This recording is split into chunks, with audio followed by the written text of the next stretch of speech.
আজকে খেলা হবি বিএনপির ফ্যামিলি কার্ড লিয়া। বিএনপি যে কি পরিমাণে বেকুবের দল হয়েছে তা আজকে আমরা মজা নিয়ে দেখবো। হাঙ্কেরও তো পপকর্ন কেনার পয়সা নাই, মুড়ির টিন নিয়ে বসেন, যান যান যান তাড়াতাড়ি নিয়ে আসেন।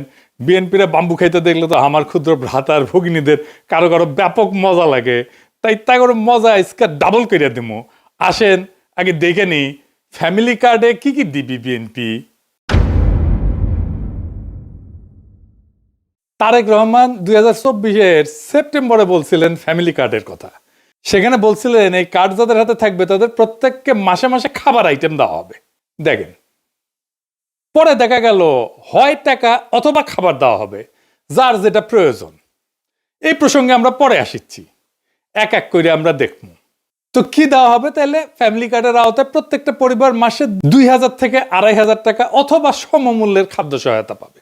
তবে খাদ্য সহায়তা কি পাবে সেটার ব্যাপারে বিএনপির নেতাদের বক্তব্য আছে, আমরা ওইটা দেখব। আমরা ওইটা দেখে খাবারের হিসাবটা করে নেব। এই সহায়তার নগদ অর্থ হিসেবে অথবা নির্দিষ্ট খাদ্যপণ্য যেমন চাল, আটা, ডাল, ভোজ্য তেল এটা হিসেবে দেওয়া হয়ে যেতে পারে। তো আমরা এই যে এটার একটা হিসাব কেজি ধরে করে দিছে এক বিএনপির নেতা, আমরা সেটা দেখেই হিসাব করব। এতে একটা পরিবারের খাদ্য চাহিদার একটা বড় অংশ নিশ্চিত হবে বলে তারা মনে করে আর কি। টাকাটা আসবে কিভাবে?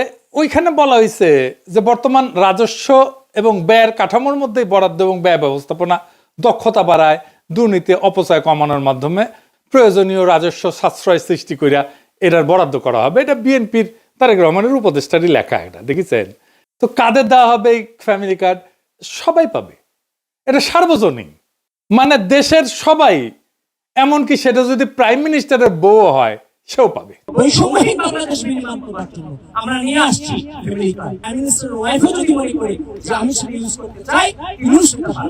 মানে কার্ড তো নারীদেরকে দেওয়া হবে, সেই জন্য বলছে যে প্রাইম মিনিস্টারের বউ যদি হয় তাহলে সেও পাবে। এই হইতেছে বিএনপির ফ্যামিলি কার্ডের মোটা দাগে প্রকল্প। এটা তাদের প্রধান নির্বাচনী ক্যাম্পেইন, মানে এটা দিয়ে তারা ইলেকশনে উতরায় যাবে বলে আশা করতেছে। আর উতরাইতে পারবে কিনা সেটা আল্লাহ জানে। যাই হোক, ওই যে জামাইকোটা বুদ্ধিজীবী বলেছিল না যে জামাতের কোনো প্ল্যান নাই, আনপ্রিপেয়ার্ড। জামায়াত ইসলাম যদি সরকারে আসে তাহলে অর্থমন্ত্রী কি হবে? আপনি যে কোনো জামায়াত ইসলামের লোককে জিজ্ঞেস করেন, পাবলিক ভিশন এগুলো নাই। জি, তো আসেন বিএনপির কেমন প্রিপারেশন নিচ্ছে সেটা দেখি। আগের এপিসোডে দেখেছেন তো বিএনপির স্বাস্থ্য নিয়ে যে পরিকল্পনা, সেটা জয় বাংলা করা হয়েছে।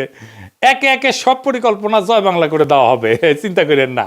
আসেন একে একে শুরু করি ভালচুন বিএনপির ফ্যামিলি কার্ডের ধাপ্পাবাজি। রাষ্ট্রের কাজ ভিক্ষা দেওয়া না, রাষ্ট্রের কাজ দয়া দেখানো না। রাষ্ট্রের কাজ হইল যারা পড়ে যাইতেছে, পিছায় পড়তেছে, যারা সুবিধা বঞ্চিত, যারা দুর্বল, তাদেরকে টেনে ধরা, তাদেরকে বাঁচানো। এটার নামই হইতেছে সামাজিক সুরক্ষা বলয়, ইংরেজিত কয় সোশ্যাল সেফটি নেট। ফ্যামিলি কার্ডে বলা হয়েছে সব পরিবারকে প্রত্যেক মাসে সমান টাকা দেওয়া হবে। এখানে রাষ্ট্র ভেঙে পড়ে। রাষ্ট্র কোনো তো এটিএম মেশিন না যেখান থেকে টাকা বেরোবি। রাষ্ট্র কোনো ডিস্ট্রিবিউশন সেন্টারও না, এটা বিতরণের কাউন্টারও না। রাষ্ট্র হইল মরাল অথরিটি, নৈতিক কর্তৃত্ব। রাষ্ট্রকে সিদ্ধান্ত নিতে হয় কে সবচেয়ে বিপদে, কে আজীব ধৈর্য পড়বে, কে সবচেয়ে দুর্ভাগ্যের মধ্যে আছে, কে পিছায় পড়ছে, কাকে না ধরলে সমাজ ভেঙে যাবে, কাকে না বাঁচাইলে চলবে না। ফ্যামিলি কার্ড বলে এই বিচার আমি করব না, সবাইকে সমান দিতে হবে সমাজতন্ত্র। এইটা হইতেছে পলিসি ফেলিয়ার, মরাল কোলাপস, নৈতিক পতন। এই যে সামাজিক সুরক্ষা বলয় বা সোশ্যাল সেফটি নেট, এটার মানেটা আসলে কি? এটার মানে হইতেছে যে নির্দিষ্ট গোষ্ঠীর জন্য সহায়তা। এটা হইতেছে যে সবচেয়ে যার বেশি প্রয়োজন সে পাবে সাহায্য। এটাকে বলে ভালনারেবল ফোকাসড পলিসি। তো ভালনারেবল কারা?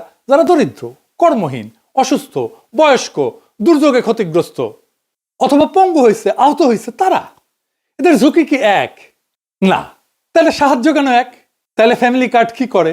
এইটা অসাম্যকে, বৈষম্যকে ঢাইকা দেয়।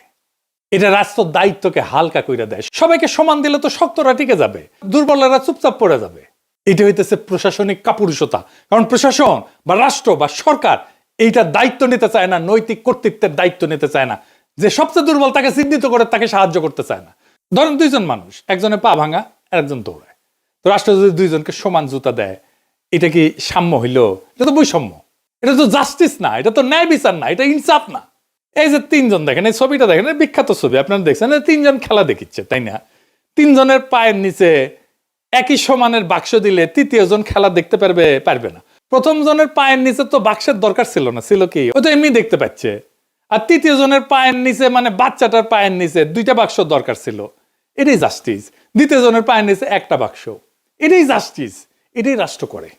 ফ্যামিলি কার্ড ঠিক এই অন্যায়টাই করে, তিনজনের পায়ের নিচে সমান বাক্স দিছে। তাইলে এই ফ্যামিলি কার্ড চালু হইলে যারা সবচেয়ে দুর্দশাগ্রস্ত, যাদের সবচেয়ে জরুরি প্রয়োজন, সেই মানুষ অদৃশ্য হয়ে যাবে। তারা কাগজে থাকবে, বাজেটে থাকবে, কিন্তু বাস্তবে থাকবে না। টাকা সবার মধ্যে সমানভাবে ছড়ায় পড়বে। তাহলে টাকার প্রভাব শূন্য হয়ে যাবে। টাকা তাহলে কাকে সাহায্য করতেছে? এই যে পুঁজিবাদী সমাজ, এটার তো সমস্যা হচ্ছে যে টাকা মাঝে মাঝে কিছু সেন্টারে জমা হয়ে যায়, কনসেন্ট্রেটেড হয়, কেন্দ্রীভূত হয়ে যায় কিছু মানুষের হাতে। সেটা যেন রিডিস্ট্রিবিউট করতে, পুনর্বন্টন করতে হয়, রিডিস্ট্রিবিউট করতে হয়। দেখছেন না, ইসলামে জাকাতের ব্যবস্থা আছে, প্রত্যেক বছর এইটা বন্টিত হয়। যার কাছে বেশি টাকা, তাকে দরিদ্র মানুষের মধ্যে বিলাই দিতে হবে। রাষ্ট্রের কাজ সবাইকে খুশি করা না, রাষ্ট্রের কাজ সবচেয়ে দুর্বলদেরকে বাঁচানো। যে সবাইকে সমান করে দেয়, সে আসলে ঘোষণা করে আমি দুর্বলদের দায়িত্ব নিতে চাই না। সেই জন্যই বিএনপির ফ্যামিলি কার্ড এইটা দুর্বলদের বাঁচাবে না, দুর্বলদের দায়িত্ব নিতে চাইতেছে না সে। এটা মানবিক না, এটা রাষ্ট্রের দায়িত্ব থেকে পরিকল্পিত পলায়ন। এবার আসেন আমরা আর একটা জিনিস দেখি। বিএনপি বলতেছে যে বাসার কর্ত্রী বা head of the house hold নারী, তাকে দেওয়া হবে। Head of the house hold বলতে কি বুঝাইতেছে? মানে পরিবারের গৃহকর্ত্রী আর কি, এই নারীর নামে। ইংরেজিতে লিখছে woman head of house hold.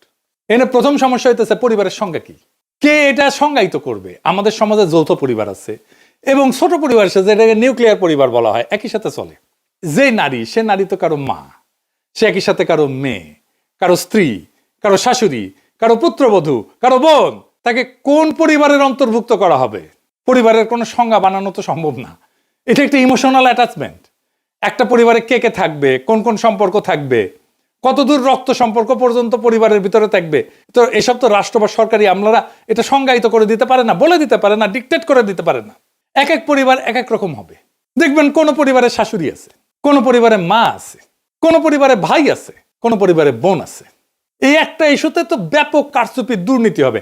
একটা পরিবারের সব মেয়ে প্রত্যেকের নিজের নামে কার্ড বানাবে, এটা হবে। আমি কয়ে দিতেছি, লিখে দিতে পারেন।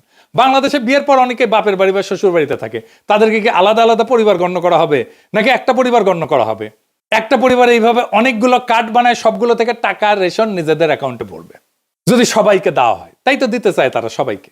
এবার একটা ইন্টারেস্টিং জিনিস দেখি। এই যে বলছি, যারা ভালনারেবল গ্রুপ, যাদের সবচেয়ে বেশি সাহায্য দরকার, তাদের কিন্তু অন্য সহায়তা দেওয়া হয়। সেটা কি বন্ধ করে দেওয়া হবে? বিএনপি কি সেটা বন্ধ করে দিবে?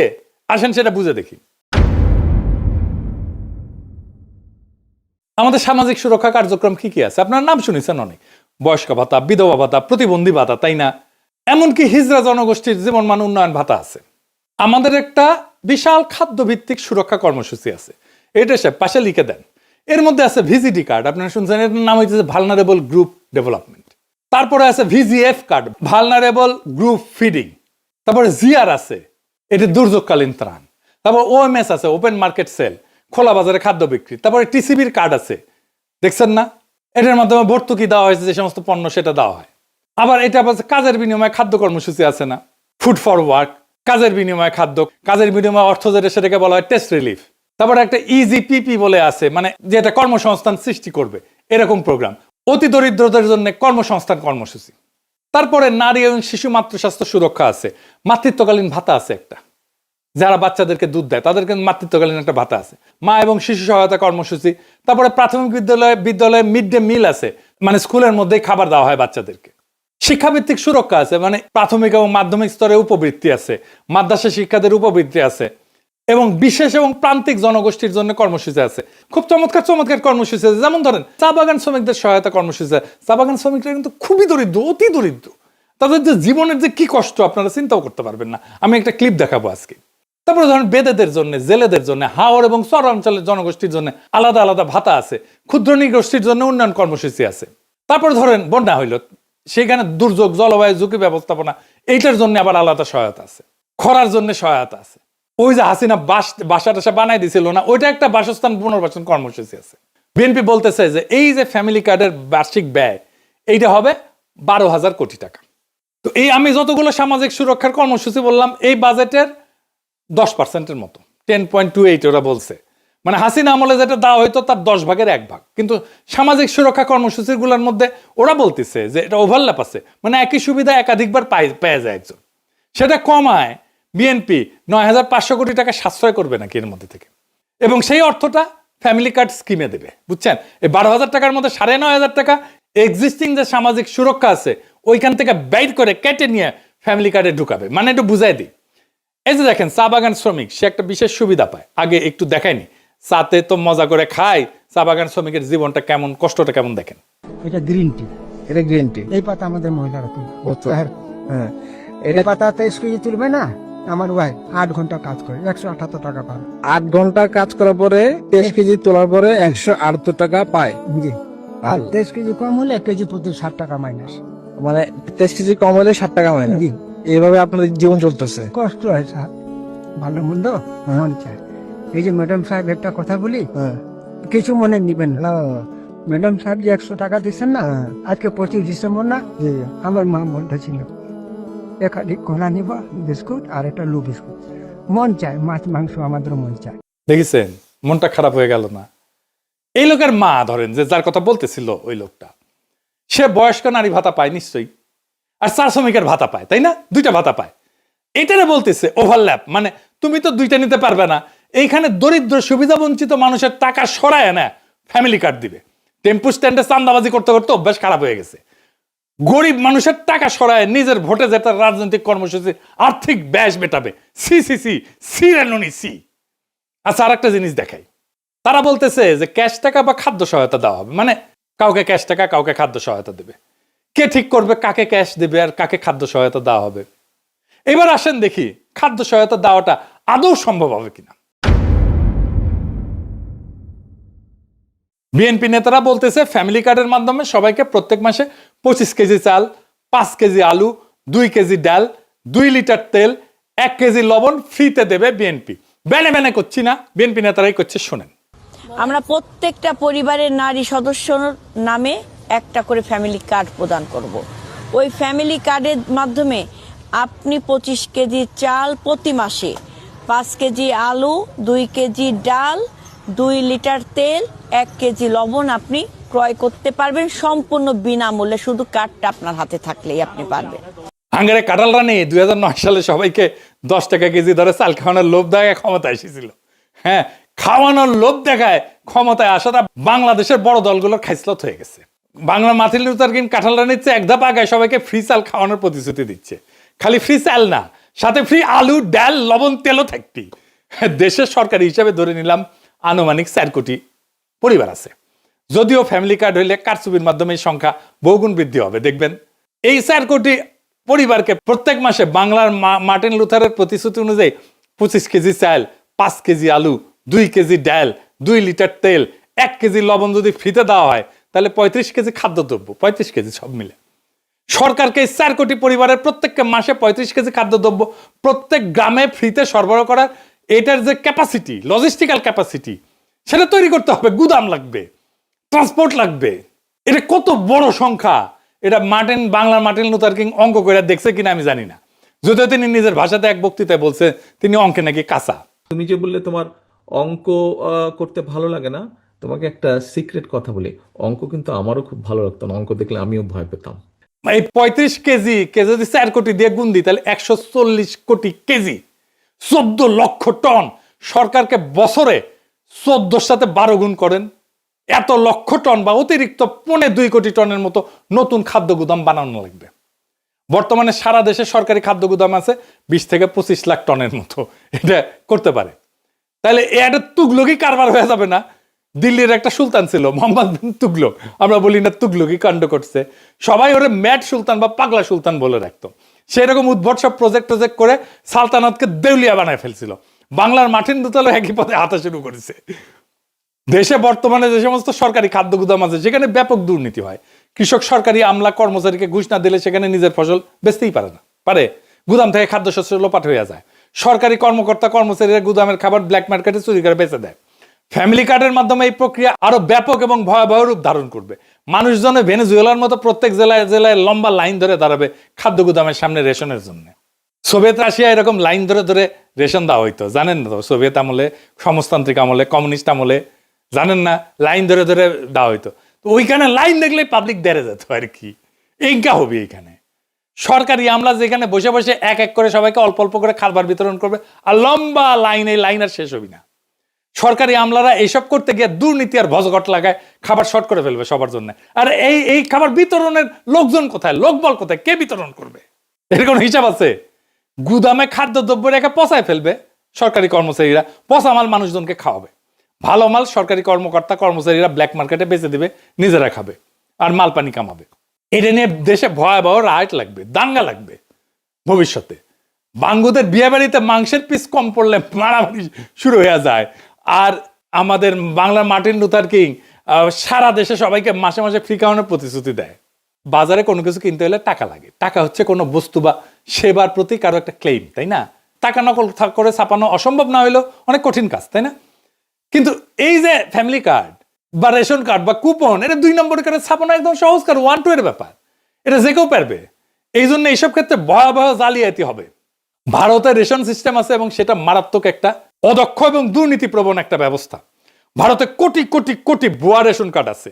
এর জন্য অর্থনীতির জন্য একটা মারাত্মক বোঝা। দেখেন, সরকার কৃষককে ভর্তুকি দিয়ে সার বিতরণ করে না? আমরা কৃষক কার্ড নিয়েও আসিচ্ছি, দাঁড়ান। চাচা শুনে, তারেক রহমান সাহেব যে আপনার জন্য কৃষক কার্ড করছে এটা আপনি জানেন? একটা কৃষক কার্ড করছে যে, জানেন এই কৃষক কার্ডে কি থাকবে জানেন? এই যে দেখেন, এরকম একটা কৃষক কার্ড দিবে যেখানে মেয়াদ দেওয়া থাকবে, কার্ড নাম্বার থাকবে, ঠিক আছে, নাম থাকবে, পাশে আপনার ছবি থাকবে। এই কৃষক কার্ডের মাধ্যমে আপনি ফ্রি কীটনাশক, না হলে হচ্ছে বীজ, না হলে কোনো না কোনো কিছু পাবেন, ঠিক আছে? এবং এটা শুধুমাত্র আমাদের দল করবে। তো এই সার বিতরণের ব্যাপক দুর্নীতিগ্রস্ত একটা ব্যবস্থা। যারা কৃষক ভাই আছেন তারা এটা ভালো করে জানেন। এটা এলাকার প্রভাবশালী নেতা কর্মীদের মাল পানি কামানোর জন্য একটা লোভনীয় পেশা।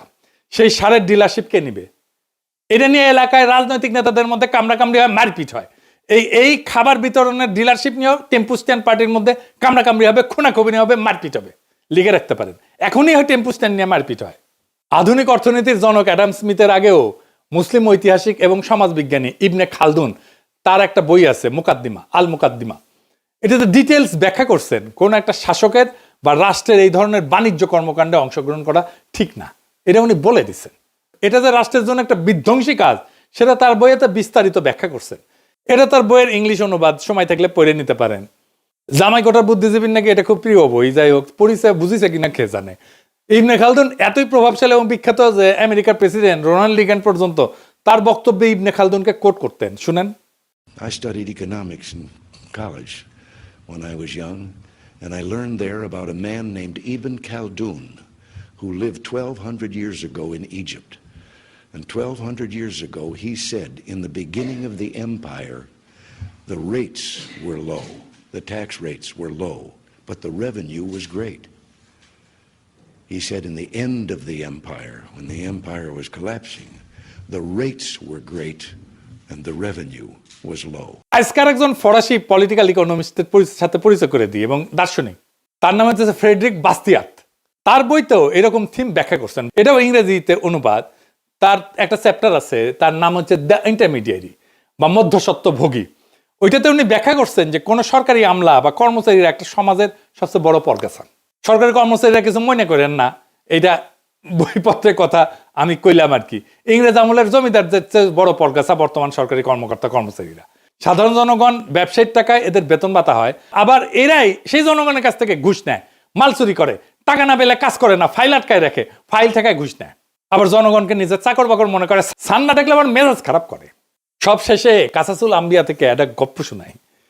হযরত সুলাইমান রাদিয়াল্লাহু আনহু নিজেকে অনেক ক্ষমতাধর ধনী বাদশা মনে কইরা একবার ঠিক করছিলেন তিনি আল্লাহর সৃষ্টি পৃথিবীর সকল জীবকে একবেলা খাবার খাওয়াবেন। এইটার জন্য বিশাল রান্নার আয়োজন করলেন। ব্যাপক রান্না টান্না শেষ করে পরিবেশন করে সবাইকে দাওয়াত করছেন। ওই সময় সাগর থেকে একটা তিমি মাছ উঠে আসে। সেই তিমি মাছ উঠে এসে পুরা রান্না করে খাবার একাই খেয়ে শেষ করে ফেলে। এবং বলে যে এটা তার মাত্র এক বেলার খাবার। এই গল্পের মূল শিক্ষা হচ্ছে হযরত সুলাইমান যত ক্ষমতাধর বাদশাহী হোক না কেন, আল্লাহর সৃষ্টি সকল প্রাণীর রিজিকের ব্যবস্থা করা তার সাধ্যের বাইরে। আল্লাহ তাআলা পৃথিবীর শত শত কোটি কোটি প্রাণীর রিজিকের ব্যবস্থা করেন কোনো সমস্যা ছাড়াই। কোন মানব শাসক যদি নিজেকে গড কমপ্লেক্সে ভোগা শুরু করে সিদ্ধান্ত নেয় সে কোটি কোটি মানুষকে বিনামূল্যে মাসে মাসে ফ্রিতে চাল ডাল আলু লবণ তেল এইসব খাবার খাওয়াবে, সেটা হইলে তার জন্য জীবনে সামনে বড় হোঁচট অপেক্ষা করা, আছাড়ের অপেক্ষা করতেছে। এবার আসেন আরো দুইটা গুরুত্বপূর্ণ পয়েন্ট, বাজেট আর কাকে দেওয়া হবে এটা নিয়ে আলাপ করি। বিএনপি বলছে যে প্রথম 50 লাখ পরিবারকে দিবে, ভালো কথা। বিশ্বব্যাংক বলতেছে যে 2025 সালের শেষে বাংলাদেশে অতি দরিদ্র মানুষের সংখ্যা হইতে পারে 1,58,00,000-এর মতো, আর দরিদ্র মানুষের সংখ্যা হবে 3,90,00,000-এর মতো। সো আমরা তো এই অতি দরিদ্র এবং দরিদ্র মানুষদেরকে তো সাহায্যটা দিব, তাই না? তাইলে এই মোট দরিদ্র এবং অতি দরিদ্র মানুষের সংখ্যা কত? 5,48,00,000 জন। সো বাংলাদেশে গড় পরিবারের সদস্য সংখ্যা সাধারণত ধরা হয় 4.3 থেকে 4.5 জন প্রত্যেক পরিবারে। এটা বাংলাদেশের সরকারি হিসাব এবং আন্তর্জাতিক সংস্থা এটা ব্যবহার করে। আমি মাঝামাঝি ধরে নিচ্ছি 4.5 জন পরিবারের হিসাব। তাহলে 5,48,00,000 এটাকে যদি 4.5 দিয়ে ভাগ করি তাহলে 1,22,00,000 পরিবার হইতেছে দরিদ্র এবং অতি দরিদ্র পরিবার। এর মধ্যে মাত্র 50 লাখকে কে নির্বাচন করবে, কিভাবে করবে, কোন ক্রাইটেরিয়া করবে? এই যে হারুন যে কইছে যে হারুনকে বলে আওয়ামী লীগকে ফ্যামিলি কার্ড দেবে, উনকা শুনেন। জামাতকে কখনো ভোট দিস না, আওয়ামী লীগকে আমাদেরকে ভোট দে, আমরা তোদেরকেও হারুন ভাইকে বলে তোদের সবাইকে ফ্যামিলি কার্ড করে দেবো। এবার আসেন বাজেটের প্রশ্ন। এত বিরাট প্রকল্পের খরচ সরকার কই থেকে যোগান দেবে? আর যদি তারা বলে যে আগে যেটা সামাজিক সুরক্ষা কর্মসূচি ছিল সেইটার বাইরে এটা নতুন, তাহলে এত বিরাট প্রকল্পের খরচ সরকার কই থেকে দিবে? বাংলাদেশ সরকারের বাজেট অলরেডি ওভার এক্সস্টেড। সরকারি বাজেট ডকুমেন্ট যা পড়ার শিক্ষা রাখে সে পড়লে বুঝবে সরকারের রাজস্ব এর চাইতে খরচ অনেক বেশি। এছাড়া সামনে অনেক হাসিনার রেখা যাওয়া ঋণের ইনস্টলমেন্ট শোধ করার টাইম হয়ে আসতেছে, শোধ করা শুরু হবে এই 2026 থেকে। এরপর যদি আবার বাংলা মার্টিন লুথার কিং এই সমস্ত দুর্গোগী পরিকল্পনা নিয়ে আসে তাহলে সরকার কেবলমাত্র একভাবে এটাকে ফাইন্যান্স করতে পারবে, সেটা হইতেছে সরকারিভাবে টাকা চাপানো। এইটা হইলে যে ভয়াবহ মুদ্রাস্ফীতি হবে, বাংলাদেশ পুরা রবার্ট মুগাবের জিম্বাবুয়েতে পরিণত হয়ে যাবে। তো বিএনপির সব কয়টা নির্বাচনী প্রতিশ্রুতির এইভাবে ফর্দাফাই করে দেওয়া হবে। ওরা জানে বাঘে ছিলে 18 গা, পুলিশে ছিলে 36 গা, আর পিনাকি ছিলে জয় বাংলা।